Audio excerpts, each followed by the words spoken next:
பேரன்பும் பெருங்கோபமும் இந்த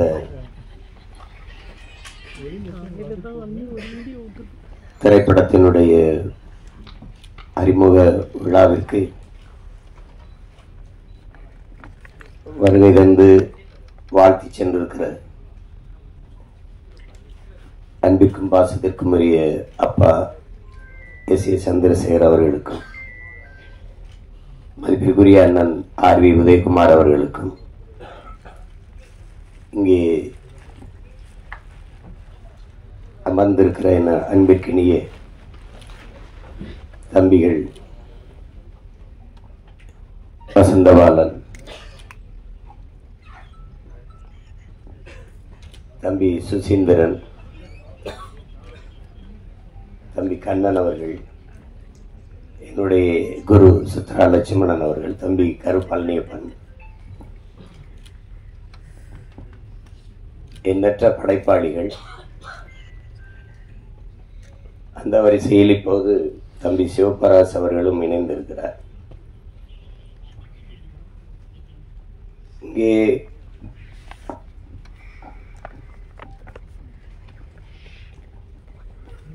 பேரன்பும் பெருங்கோபமும் ஒவ்வொருத்தரும் ஒரு விளக்கத்தை சொன்னார்கள். எல்லாரும்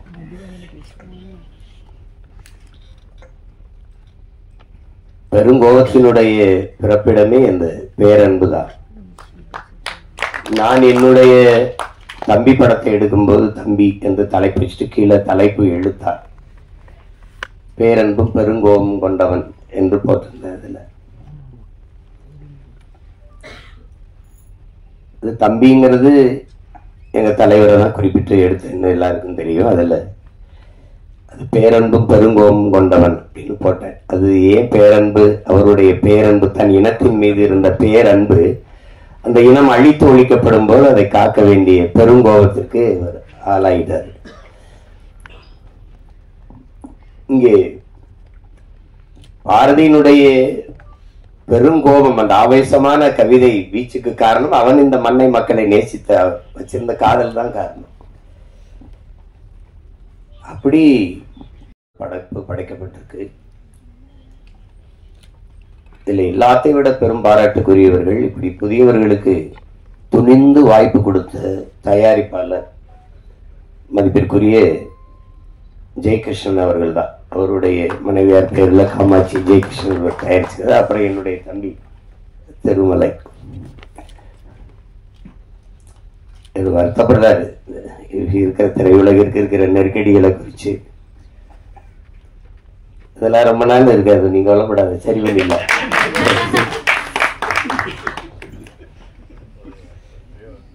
அதுல புதியவர்களுக்கு வாய்ப்பு கொடுக்க துணிஞ்சு வாய்ப்பு கொடுக்கறதுங்கிறது அது ஒரு பெரிய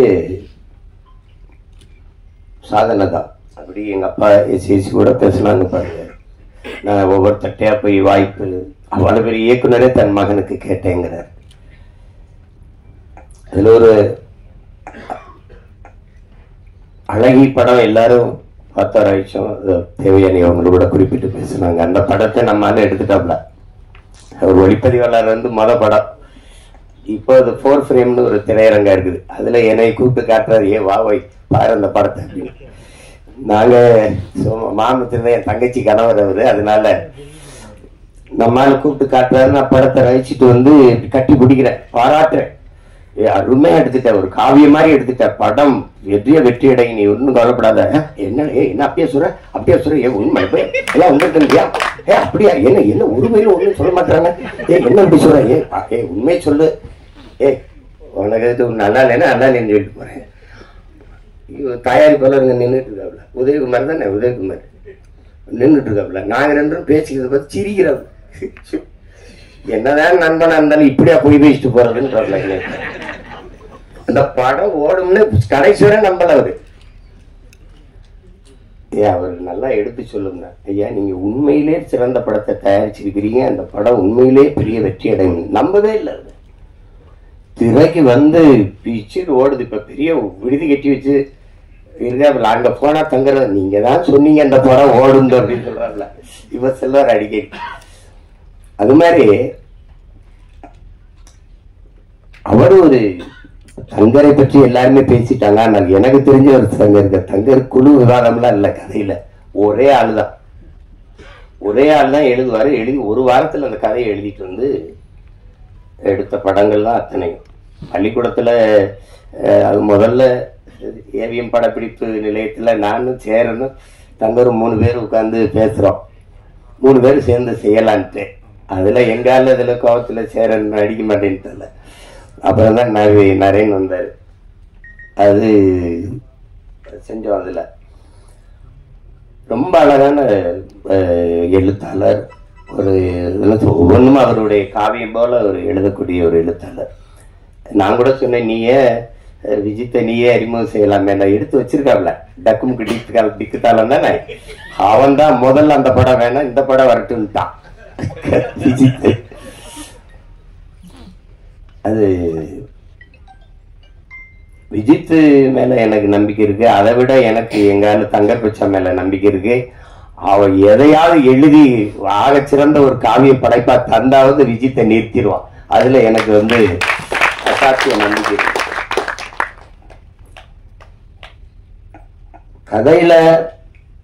கதை என்ன சொல்ல வருதுன்னு அப்புறம் பார்ப்போம். ஆனா விஜித் சொன்ன மாதிரி நான் எதிர்பார்க்கல. சின்ன பிள்ளையில இருந்து அரவிந்த் விஜித்தை நம்ம பார்க்கிறோம். ஆனா ஒரு அறிமுக படத்துல இவ்வளவு பெரிய ஒரு கனத்த ஒரு கதாபாத்திரத்தை தூக்கி சுமக்கிற ஆற்றல் அப்படிங்கிறது ஒரு பெருசுதான். அவன் ஒவ்வொரு கட்டத்திலையும் அந்த உரையாடலை வெளிப்படுத்தி உச்சரித்து பேசி அவன் அந்த இதுல வெளிக்காட்டுறதுல நல்ல முதிர்ந்த ஒரு நடிகருக்கு இருக்கிற பல படங்களை நடிச்சு அனுபவம் பெற்ற ஒரு நடிகர் போல அந்த உரையாடல் உச்சரிப்பு அது நடை இதுலெல்லாம் சிறப்பா செஞ்சுட்டாப்ல. நான் கூட சொன்னேன், இதை ரொம்ப நல்லா பண்ணியிருக்கான் விஜித் அப்படின்னு.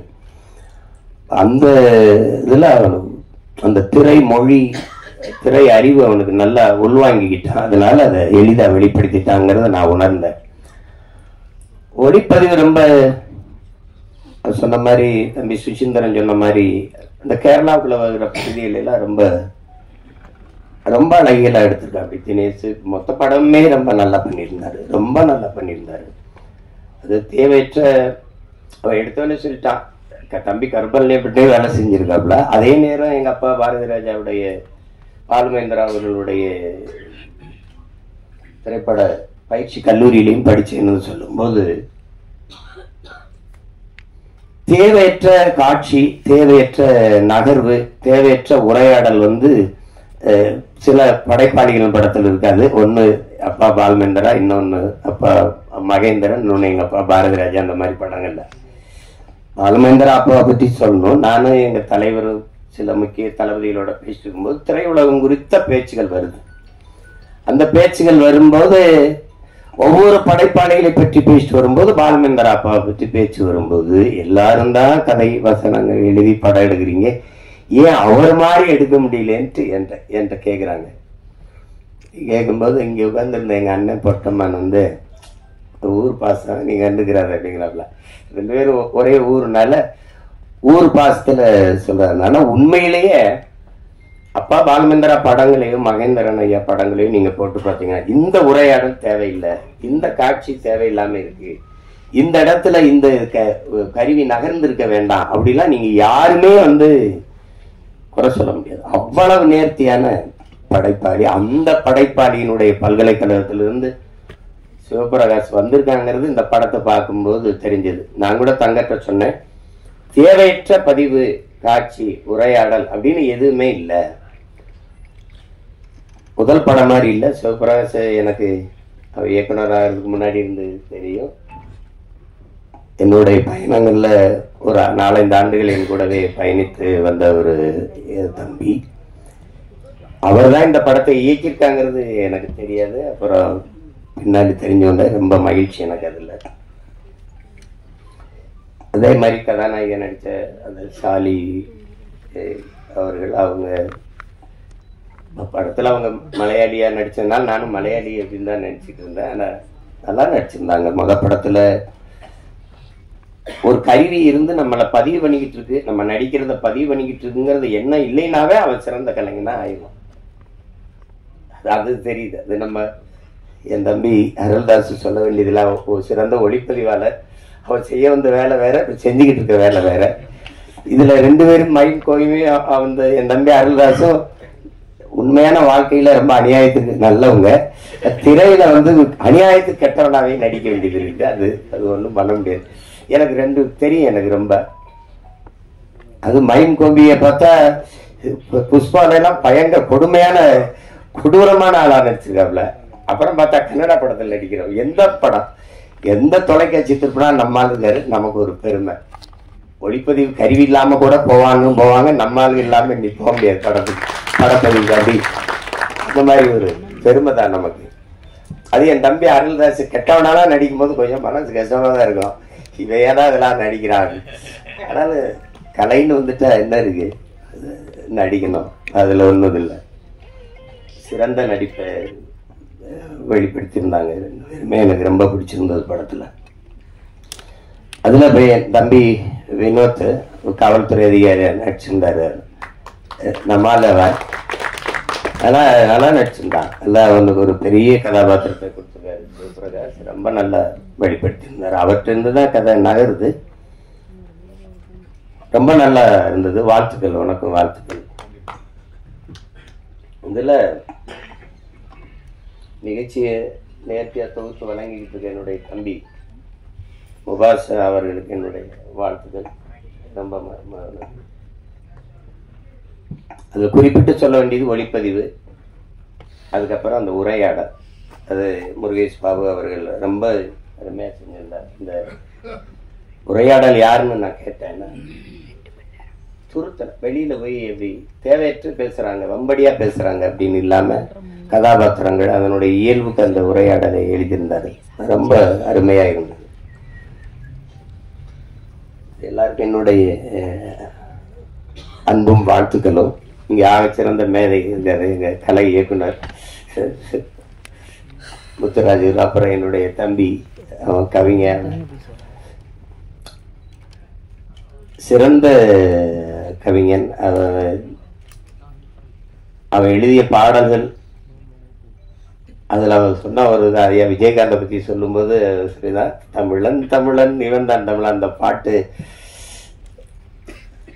கொஞ்சம் வலியாக தான் இருந்தது. அவருடைய இறுதி ஊர்வலம் போகும்போது அந்த பாட்டை திருப்பி போடும்போது ரொம்ப இதாக இருந்தது. அவ்வளவு சிறந்த ஆற்றலாளர்கள்லாம் இங்கே இருக்கிறாங்க. என்னுடைய குரு, அவரை பற்றி நான் சொல்லணும். நாங்கள் பசும்பன் படத்துக்கு நான் கதையை சொன்னோம்.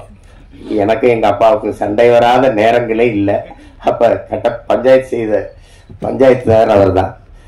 என்ன எழுதி கொடுத்தாலும் தாளை தூக்கி கீழே போட்டுருவாங்க. அது படிக்கிறதுலாம் கிடையாது அப்படின்ட்டு. நான் ஒன்றும் இல்லை, பதறதில்லை, எடுத்து பொறிக்க அப்படியே வச்சிருப்பேன், போய் உட்காந்துருவேன். எல்லாரும் பெரிய பெரிய நடிகர்கள், நான் நீண்டு பையன் ஒரு பேடு செட்டு இருபடிட்டு சிறப்பை உட்காந்துருப்பேன். திடீர்னு இந்த இடத்துல சித்தா இங்கே சிவா ஒரு இது பண்ணும், ராதிகா இங்கேருந்து வரணும், இங்கே ஒரு இது வேணும், எங்க அந்த பையன். நான் எங்கேயாவது உட்காந்துருப்பேன். சரி சிஷியா இங்கே வா அப்படின்னு. இன்னும் என்ன உங்கள் அப்பா வசனம் கேட்குறாரு, இங்கே வாங்க, என்னப்பா வேணும், இங்கே 2 பேரும் பேசணும். இந்த அப்போ அது இதாப்பா நீங்கள் கீழே சேர்த்து முன்னாடி தூக்கிப்பட்டியிலப்பா. ஐயோ ஒரு தடவை தூக்கி போட்டாரு. நான் கடைசியா வெறும் இந்த இதுதான் இருந்தது, அதை தூக்கி கீழே போட்டு நடந்து சென்னைக்கு கிளம்பிட்டேன்.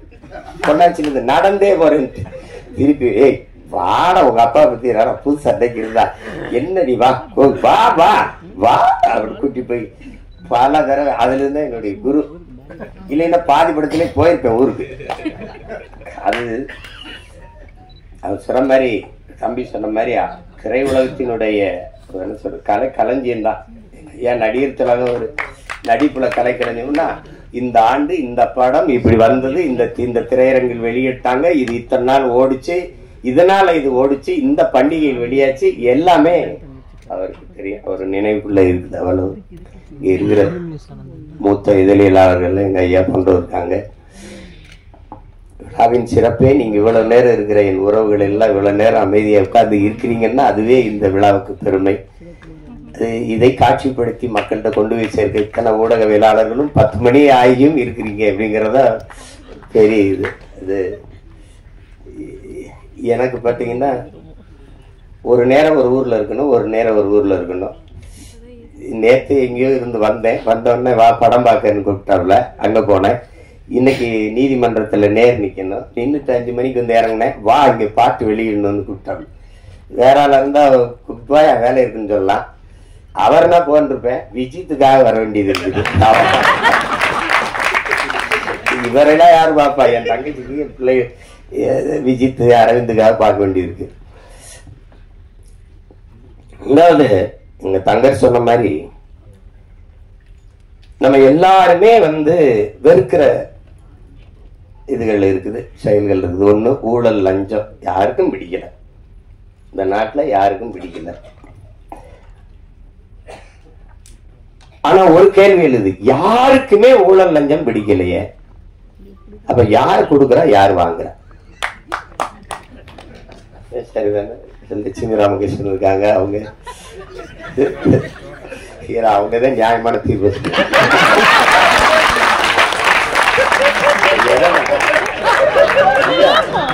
ஒரு கேள்வியை நம்ம கேட்கலாம், உங்களுக்கு ஊழல் பிடிக்குமா, லஞ்சம் யாருக்காவது பிடிக்குமா? தங்கச்சி ஊழல் பிடிக்க யாருக்கும் பிடிக்காது. அப்போ யார் தாண்டா கொடுக்குறா, எவன் தாண்டா வாங்குறான் தெரியும். எங்க இந்த ஊழல் லஞ்சம் பிறக்குது அப்படின்னா, தனக்கு கிடைக்காதது எவனுக்கும் கிடைக்க, எவனுக்கும் கிடைக்காதது எனக்கு கிடைச்சிடணும். இந்த எண்ணத்துலதான் ஊழல் லஞ்சமே பிறகு.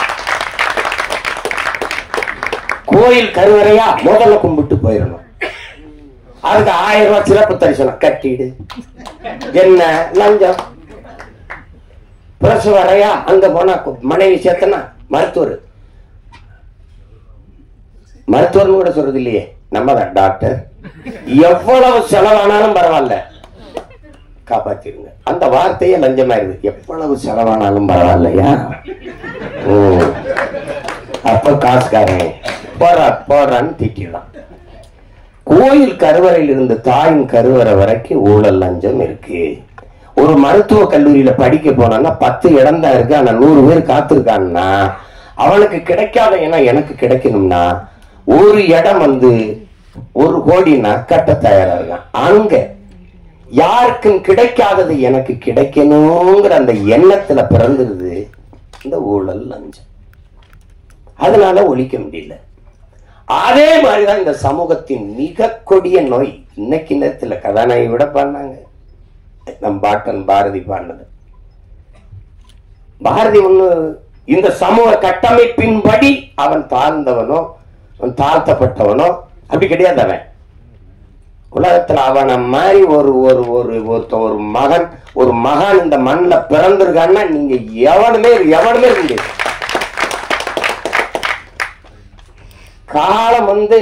காலம் பல கவிஞர்களை உருவாக்கி இருக்குது அன்பிற்குரியவர்களே. காலத்தை உருவாக்கிய ஒரு பாவலன் உண்டென்றார் உலகத்திலே நம் பாட்டன் பாரதி தான். நாடு சுதந்திரம் அடையில 1921 செத்து போயிட்டான் பாரதி.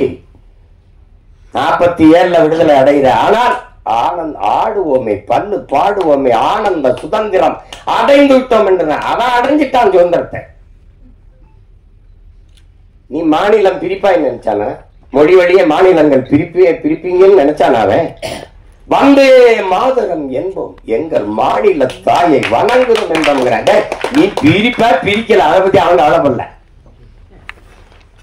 தமிழ்நாடுன்னு பேர் வைப்பாங்க, அதுக்கு ஒருத்தர் 76 நாள் பட்டினி கிடந்து சாவான், அதெல்லாம் அவனுக்கு தெரியாது.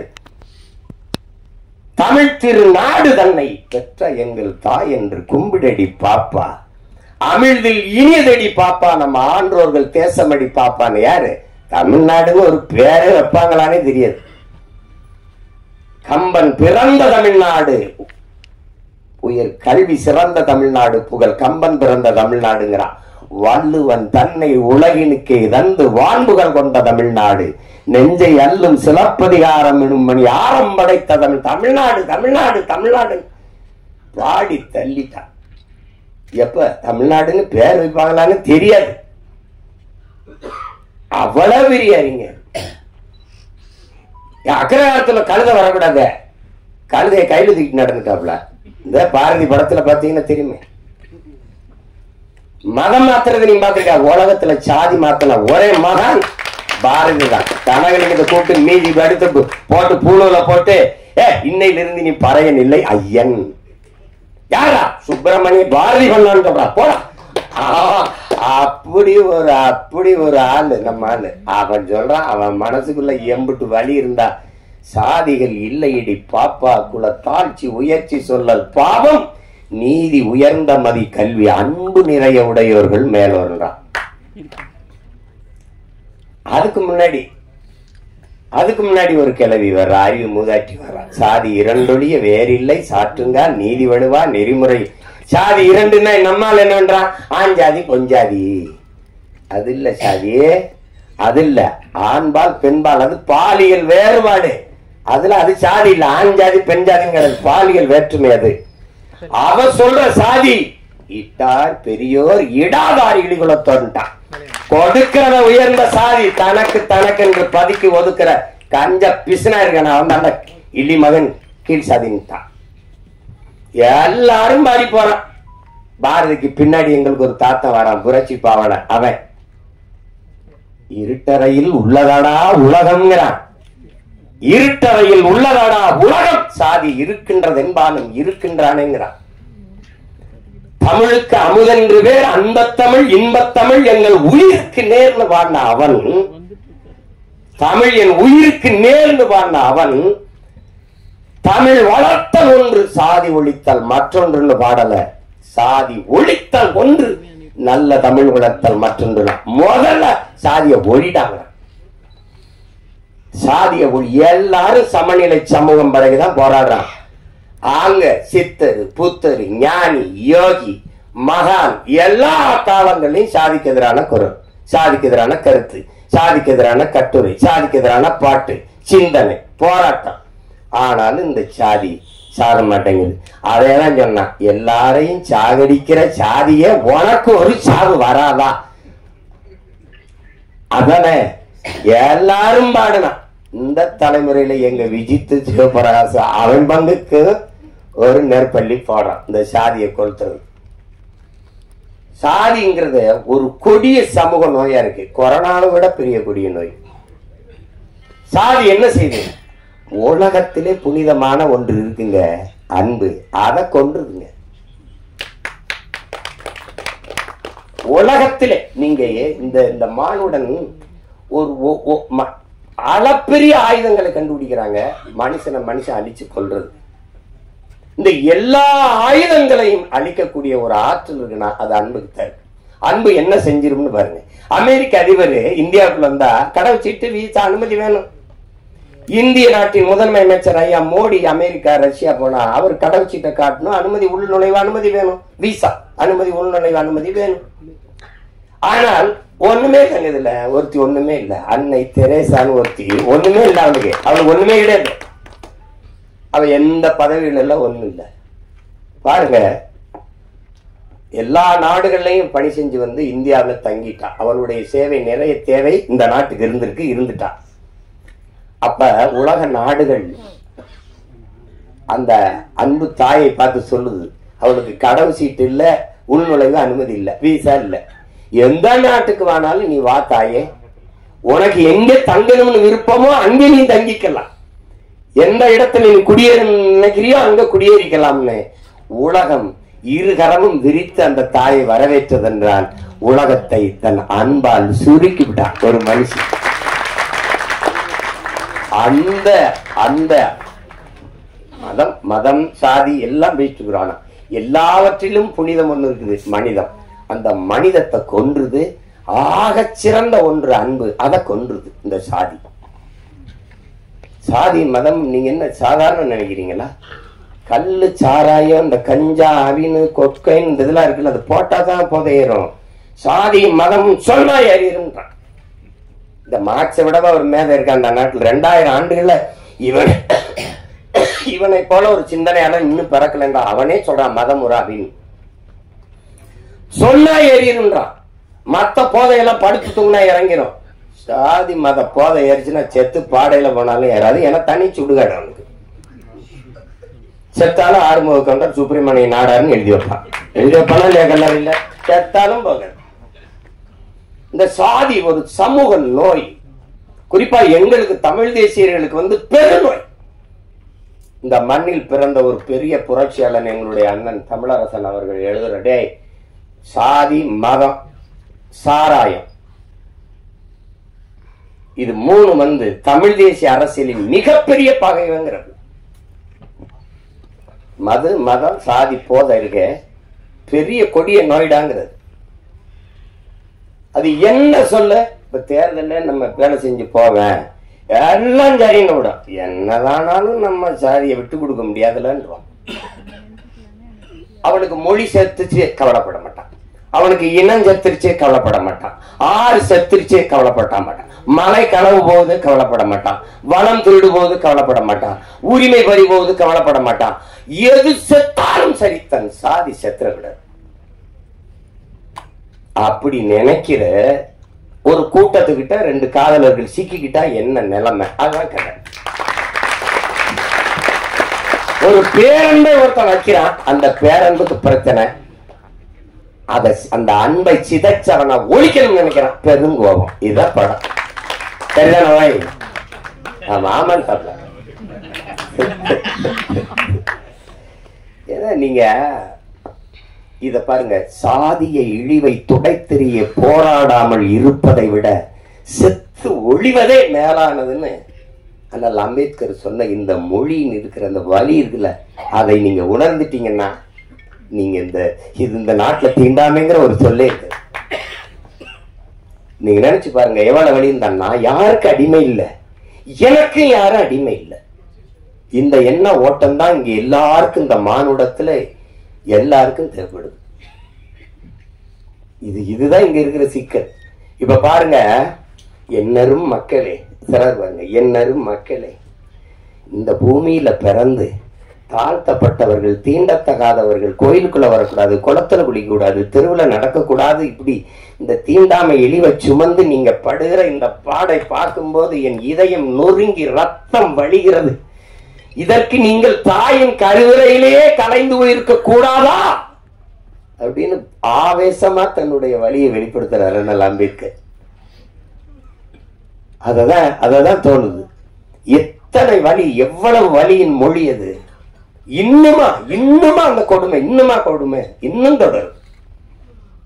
அத பாருங்க, பிறப்பின் அடிப்படையில் பேதம் பாராட்டுகிற, உயர்ந்தவன் தாழ்ந்தவன் என்ற பாகுபாடு பாராட்டுகிற இந்த கொடிய நோயை ஒழிக்காத சமநிலை சமூகம் பிறக்க.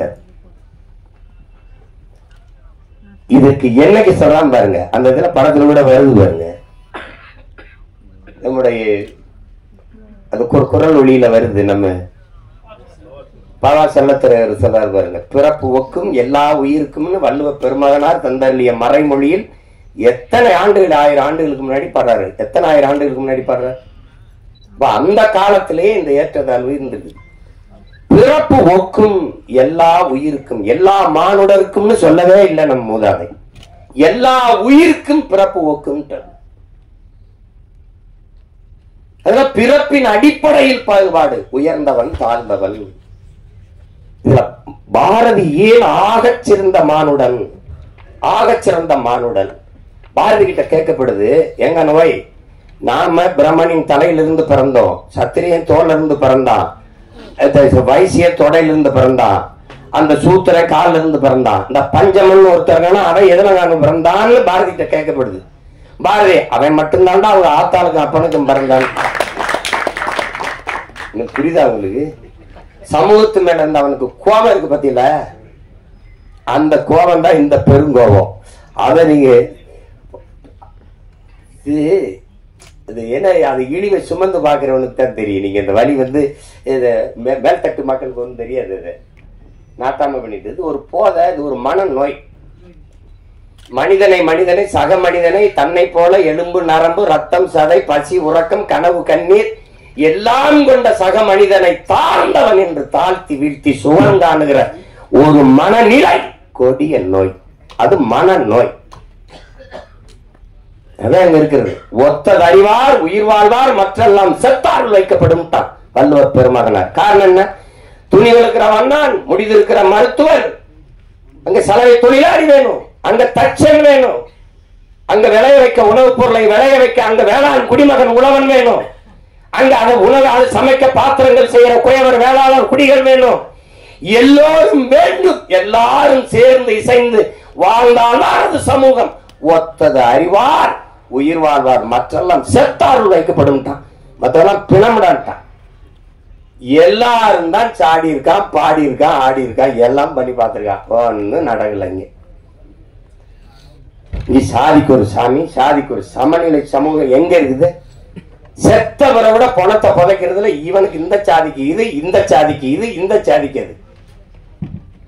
இதுல எந்த சாதிக்கும் பாகுபாடு இல்லாத ஒரு தேசத்தை படைக்கும் உலக இந்த நிலத்துல முடியல. எங்கள் உயிர் தலைவன் அவன் கனவு கண்ட தேசத்துல, தமிழீழ நாட்டில நீ எவனாவே இரு, என் கோட்டுக்குள்ள என் நாட்டுக்குள்ள வந்தா நீ தமிழனா இருன்னு ஒரு மக்களை உருவாக்கி இறந்து போன எல்லாரையும் ஒரே இடத்தில் மாவீரர்கள் துயிலும் இல்லம் என்று நீ பெரிய தளபதினாலும் படு, நீ சாதாரண இருந்தாலும் படு, நீ எவனாவே இரு, உயர்ந்தவன் தாழ்ந்தவன் பாகுபாடு இல்லாது எல்லோரும் ஒரே. இங்க உயர்ந்த சாதிக்காரன் சுடுகாட்டு வழியை கூட தாழ்ந்த சாதிக்காரன் பிணத்தை எடுத்து போக முடியாது. ஆனால் இங்க மகான்கள் தோன்றிருக்காங்க, காந்தி தோன்றிருக்கிறார், அண்ணல் அம்பேத்கர், பெரிய புத்தன் பூலே எல்லாரும் தோன்றிட்டான். எடுபடல, ஒன்னும் சரியில்லை. இன்னொரு தலைமுறை இந்த சாதி மதத்தை காலில் போட்ட செருப்பா போட்டு தேய்ச்சி நடந்தாலே ஒழிய இது சாகாது. இந்த கருமத்தை ஒழிக்காம சமநிலை சமூகம் படைப்பது என்பது சாத்தியமில்லை. வெற்று வார்த்தை. சாதியை இழிவு தீண்டாமை கொடுமைகளை வைத்துக்கிட்டு சாதியை ஏற்றதார்களை வைத்துக் கொண்டு சமூக முன்னேற்றம் சமூக மேம்பாடு என்று பேசுவது என்பது சாக்கடை குழியின் மேலே போடுகிற சந்தனம் பந்தலுக்கு சமம், மலக்குழியின் மேலே போடுகிற மல்லிகை பந்தலுக்கு சமம்னு அண்ணல் அம்பேத்கர் சொல்றாருன்னா காரணம் அவர் அனுபவிச்ச வழி. அவரை போல ஒரு கல்வியாளன் இந்த உலக வரலாற்றில் உண்டா சொல்லுங்க? ஒரு மனிதன் 10,000 புத்தகங்கள் தன் வாழ்நாள்ல படிச்சிருக்கணும், அது குறைந்த தகுதி.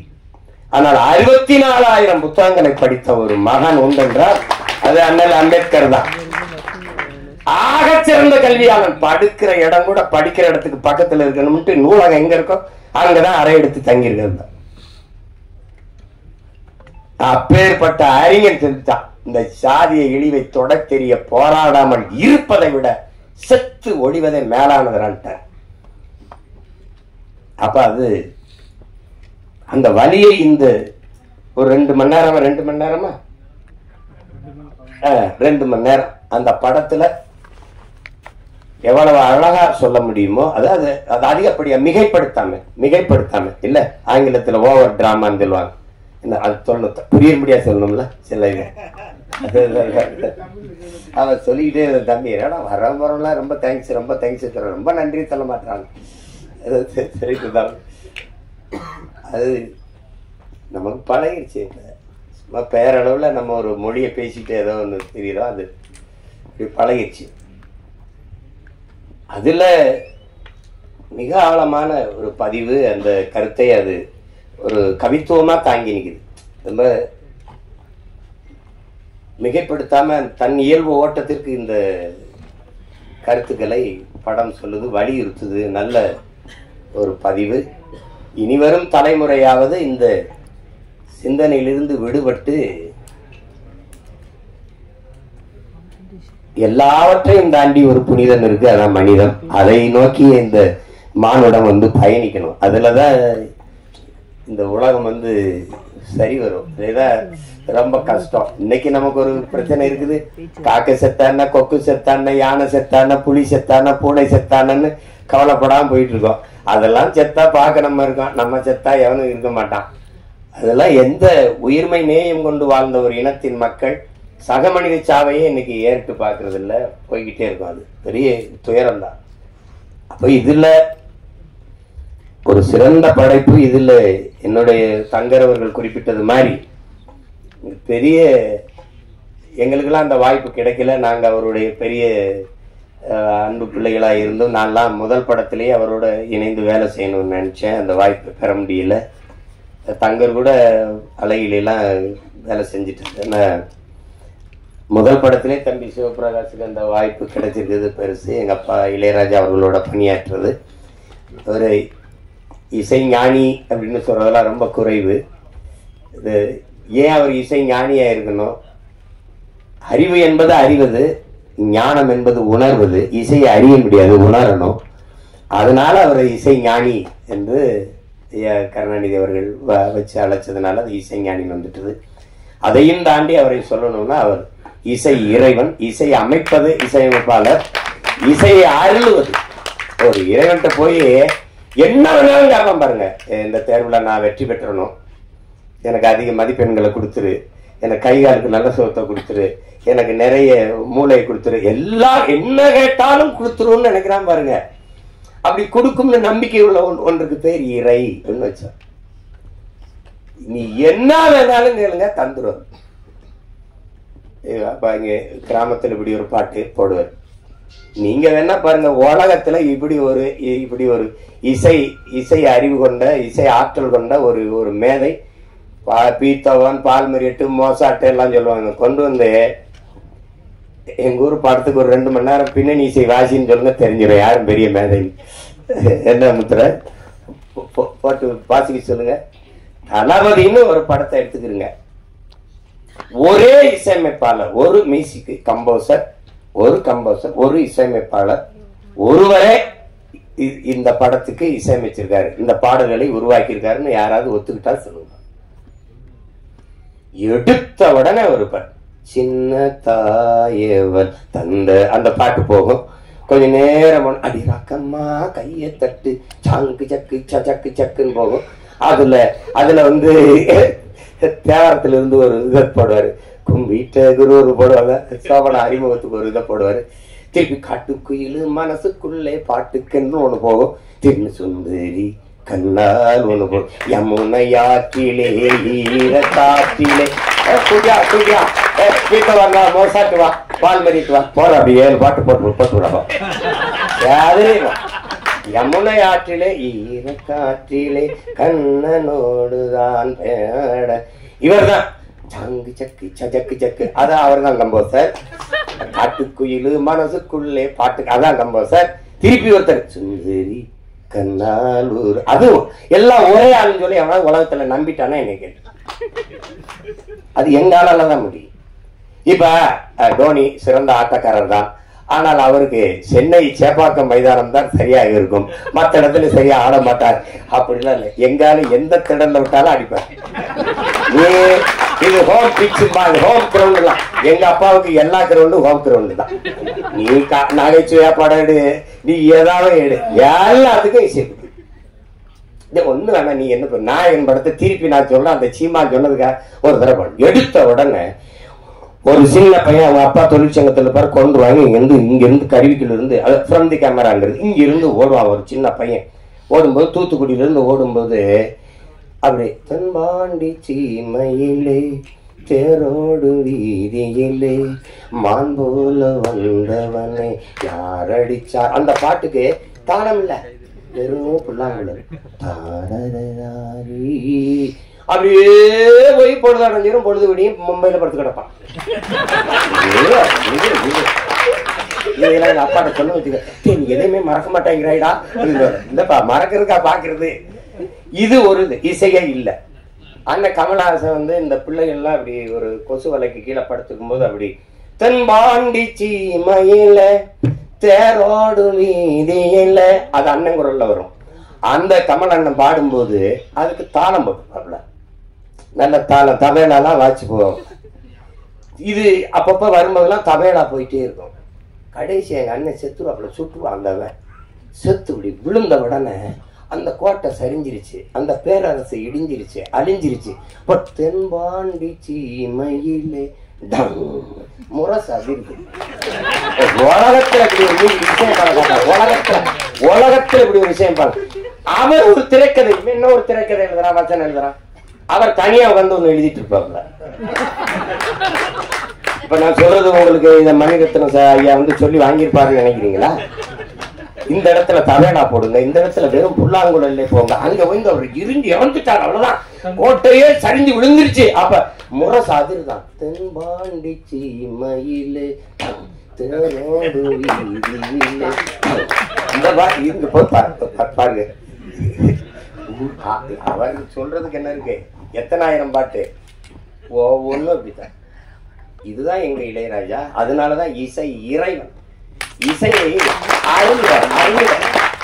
இன்னைக்குலாம் ஒரு என்ன நடக்குது, அது பாட்டுக்கு மெட்டம் வச்சுக்கிட்டு இருக்கோம். அது ஆங்கிலத்துல கம்போசிங். 4 மாசம் 3 மாசம் 6 மாசம் அது வந்து வரும்போது வரும். எங்க தங்கருக்கு விஜித்னு பேர் வந்த மாதிரி வரணும். வரணும் இல்லையா, அது வரணும்.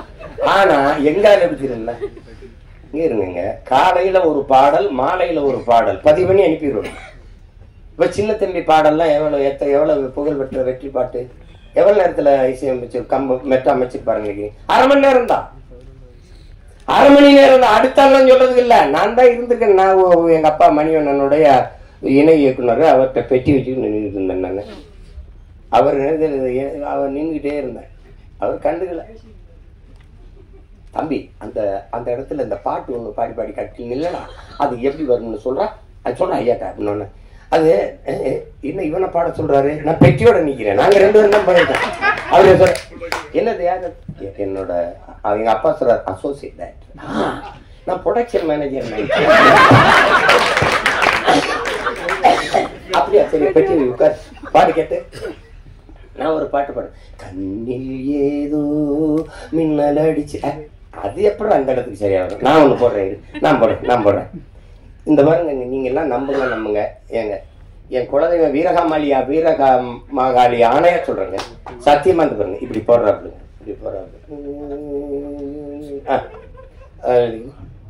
இவ்வளவுதாங்க. இந்த கை இங்க போயிருக்கு, கை இப்படி அமுக்காது. மயில் இறகால வருடன்னு அப்படி இருக்கும், அப்படி மெதுவா அப்படி வருடும் அப்படிங்க. அந்த கட்டையை விரல வச்சு கொஞ்சம் இப்படி வந்துட்டு, சங்கிலிய போட்டோம் தங்க கேளிக்கு சங்கிலிதான் போடணுமே. இந்த படத்துல பூராமே அவர் தான் எழுதியிருக்காரு, பாட்டு பூரா எழுதியிருக்க முடியாது, அப்படியே பாடி இருப்பாரு. சரிதானே சோப்ரா, அப்படியே பாடுவாருங்க.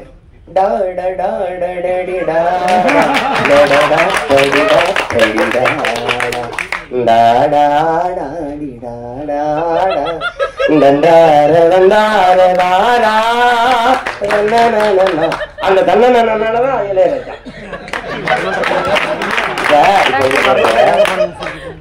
மாலை நேரு பூங்காத்து வீசும் அந்த மாந்தோப்பு உன்னோட உக்காந்து நாம் பேச, அது வரைக்கும் நல்ல இடம்தான். எப்படி பாருங்க, அவரை ரசிச்சிட்டீங்கன்னு வச்சுக்கிறீங்களா, ஒண்ணு சோறு தண்ணி ஒண்ணு தான் இருக்குது. எங்களை பெத்த தாய் பாடின தாலாட்டு எவனுக்கு நினைவு இருக்கு இந்த கூட்டத்துல?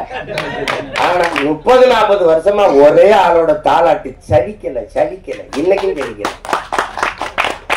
என் தம்பி இந்த மிஸ்கின் ஒரு படம் எடுத்தா, இது சைக்கோன்னு ஒரு படம், அதுல என்னமோ தம்பி உதயநிதி ஒரு இதை வச்சுக்கிட்டு பாடுறாப்புல. அதுல வந்து ஒன்னு நினைச்சு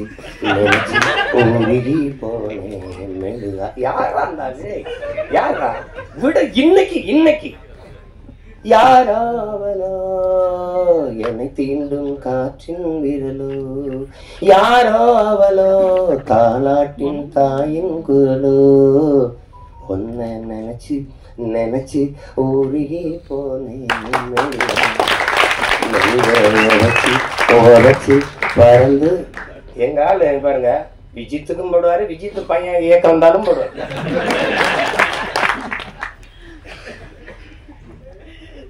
அது வந்து பரம். எப்பவாவது அரிதான அவதாரங்கள். எப்படி இலக்கிய உலகில பாரதி வந்தாலும் அது மாதிரி இசை உலகில எங்க அப்பா இளையராஜா, அது ஒரு வரம். அதனால இசை இறைவனின் ஆசி பெற்ற ஒரு படம் இது. அதனால இது ஒரு மாபெரும் வெற்றி அடையணும்.